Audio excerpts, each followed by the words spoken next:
vehicle registration services will not be available, while on Thursdays and Fridays, driver's license services will not be available. According to DRT, you can expect delays, so customers are encouraged to bring umbrellas, snacks, and other necessary items.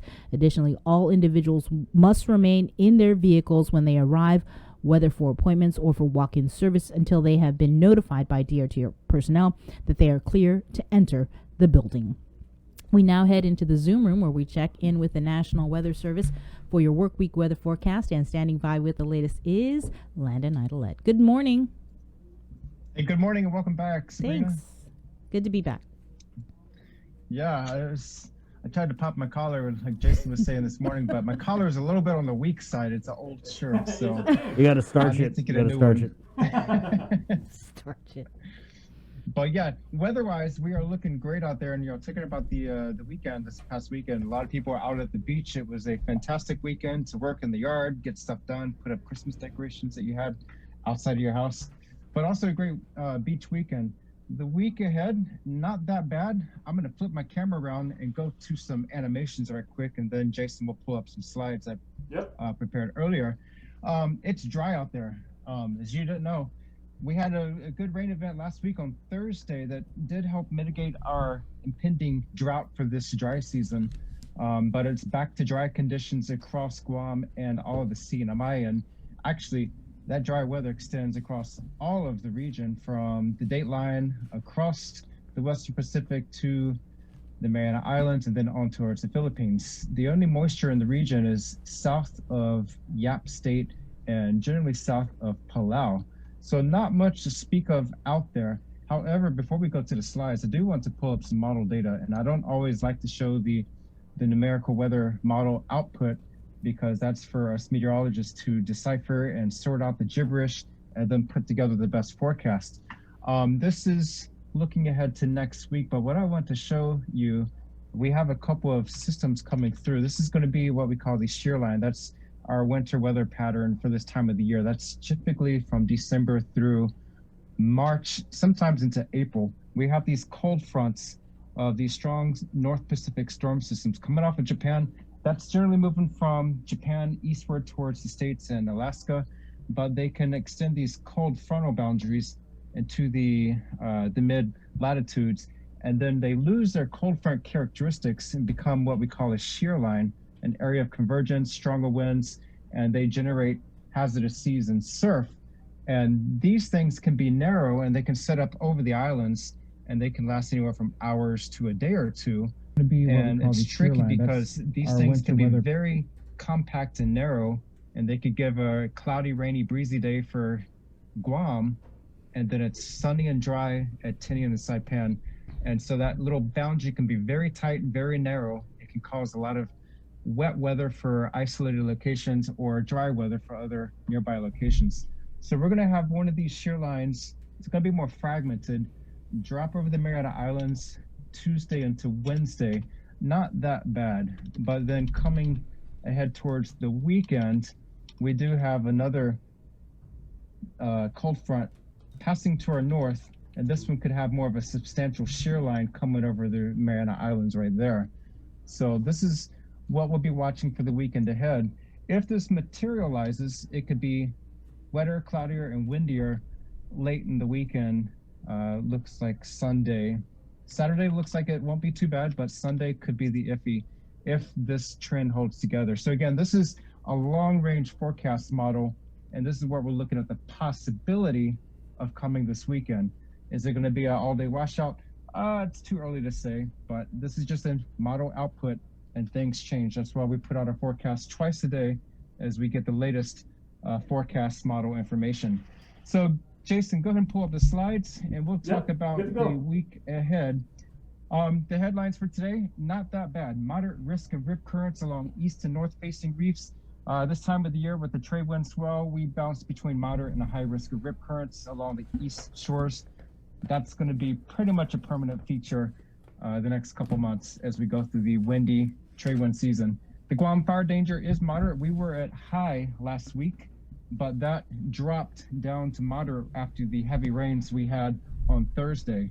Micronesia, there is a surf advisory for Kosrae and Pohnpei, and the drought information statement continues for Kapinga Marangi in Pompeii, where they've had some rains, but not enough to bust that drought. Next slide, current conditions. We have north and northeast winds around 5 miles per hour. Not bad. It's been breezy the last couple of weeks, but this morning the winds are light.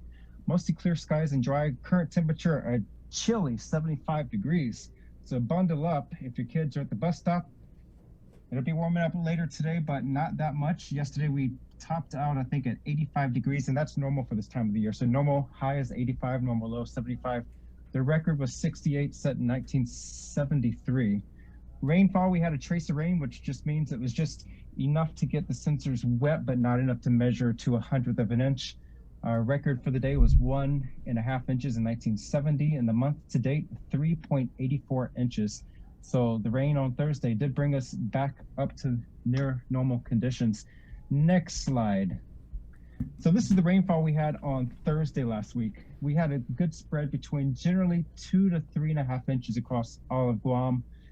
This is a very Guam-centric event, whereas Rota only had spotty showers, and Tinian and Saipan were bone dry that whole day. As a matter of fact, Saipan had their first grass fire of the year. It was a pretty large one along Wireless Ridge. They were able to get that contained and taken care of by the next morning. So for them, they need the rainfall, but we're going to see the drought conditions gradually start trickling in. And yeah, I see you showing that, Jason, on the Zoom room.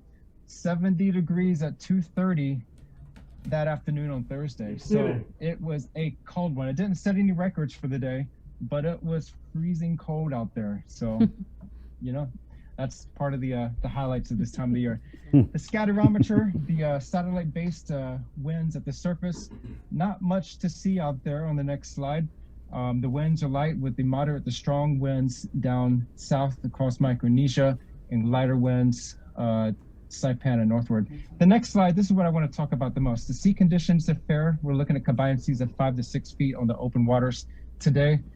They're going to dip down at least for the next 24, 36 hours, but we're going to see a small bump in north swell around Tuesday, Wednesday with that weak shear line coming through. So we're going to see a small bump in the seas and surf from the north midweek. Then they're going to go down again, but then that next shear line come around January 30th into the weekend. We could see seas and surf rise substantially come Sunday if that shear line holds its strength in the models. So that's what we're going to be talking about. If it looks like it's going to be a major thing to be concerned about for the weekend, I might talk to you, Jason and Sabrina and Chris, probably Friday morning. So we'll be watching that. Next slide. The drought situation, largely unchanged. We're starting to see some yellows up in Saipan. That's abnormally dry conditions, also in Kwajalein and Woche of the Marshall Islands. But the exceptional drought in Kaping and Meringi remains. Although they're starting to get some showers down there, we could see an improvement to extreme drought down from exceptional for Kapinga later this week. And then the Joint Typhoon Warning Center, no suspect areas across the region. So that's the good news for the tropics. And for the week ahead, nice today, but come midweek, watch out for increasing clouds, a few more showers Tuesday through Wednesday night, only a bump up to about 30% with that weak shear line coming through. The winds will increase to between 15 and 20 miles per hour, and combined seas will build to between 8 and 11 feet by the weekend. North swell will build midweek with that shear line, but again, a larger swell could come for the weekend with partly cloudy showers, or partly cloudy and isolated showers on Saturday. And I put that asterisk there because Sunday could be a bit different forecast as these things come into better alignment. So again, watch out for the weekend forecast because that shear line, we'll be watching that. And as the models come into better resolution, we'll have a better feel for what to expect later in the week. So again, this is still 5 to 7 days out in the future. Once we come within 1 to 3 days, we'll have a much better feel for how this thing will materialize. And that's all I've got for you all this morning. So it's going to be a great day. All right. I guess we might be talking to you, like you said, on Friday. Right. Hopefully not. Yeah. But yeah. No, I mean, we could use the time if you have time Friday. You know, you bring some charts with you and stuff. I will do that. Yeah, this is a perfectly seasonal weather, so it's nothing out of the ordinary. So that's the good news. All right. Thank you, Landon. All right. Landon Aydlett, National Weather Service there. So, oh, yeah, maybe we will get him on Friday to kind of tell us what to expect. You know, like they say, if you don't like the weather on Guam, wait a minute, it'll change. Got to be one of the toughest jobs. 25th day of January, we'll take a quick break, and we're coming back with the Chief Medical Officer.